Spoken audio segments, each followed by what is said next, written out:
Samarqandda kanalizatsiya uchun kolodeslar narxi qanchadan boshlanadi? Aka, o'zi bular nima uchun ishlatiladi? Shu batafsil tushuntirib o'tsangiz. Assalomu alaykum ijtimoiy tarmoq kuzatuvchilari. Kolodeslar asosan kanalizatsiyasi ishlatiladi.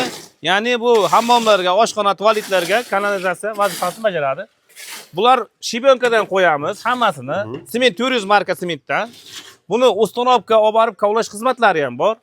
Olib borib berish, masalan, mayda kolodes Samarqand shahriga 200 ming so'mdan kovlab tashlab beryapmiz hozirgi kunda. O'zi egasi kovlab qo'ysa, yana ham arzonroq narxda kovlab tashlab beramiz.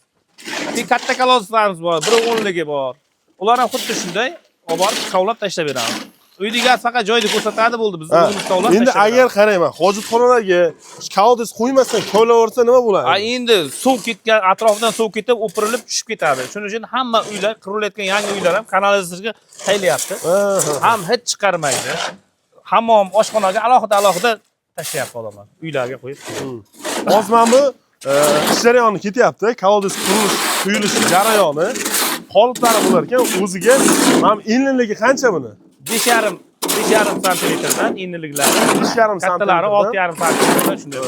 5,5 santimetr ekan. Undan ham kattaroqlari bu tarafda ekan. Bu kattaroqlar ham. Razmeri nechi bular razmerlaringiz? Bular razmerlarini aytib o'tsangiz. Ha, bu yerda 1.10 eni, tashqarigacha balandligi 60. Bular narxlari alohida. Bu ham kovlab tashlab berish xizmatlari bor. Buni ham ichida.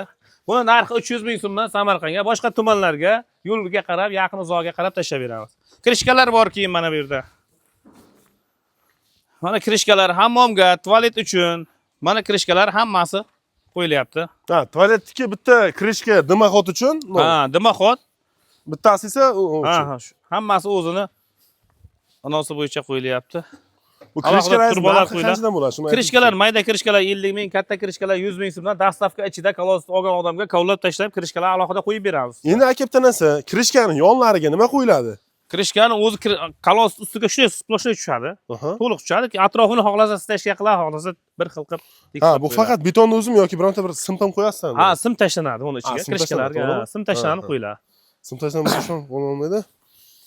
Dastavka olib borib berish ichida. Misol uchun bizlar o'zimiz olib borib berganda, agar ichida bitta sinib ketadigan bo'lsa, uni o'zimiz o'ringa olib borib qo'yib beramiz. Chunki xizmat uyda egasiga hech qanday aloqasi yo'q. Faqat joyida ko'rsatadi, kovlaydi, bolalar olib borib uстановка qilib, birdan krishkalarni qo'yib beramiz. Shuni narxi 200 ming so'mdan boshlanadi. Maydasi 200 ming, kattasi 300 ming, kattasi 300 ming. Endi boshqa tumanlar uzoqroq-ku, ularga yo'l kira narx qo'shiladi faqat. Ha, masofasiga qarab, uzoq yaqiniga qarab. Endi bu Samarqand viloyati Pazirg'om tumanidagi tadbirkor G'iyos akamizda hozir kolodeslarga kelganmiz. Bir kunda nechtagacha chiqarib 40 ta 50 ta kolodes qo'yamiz. 40 ta 50 tagacha kolodes ishlab chiqarib beralar ekan.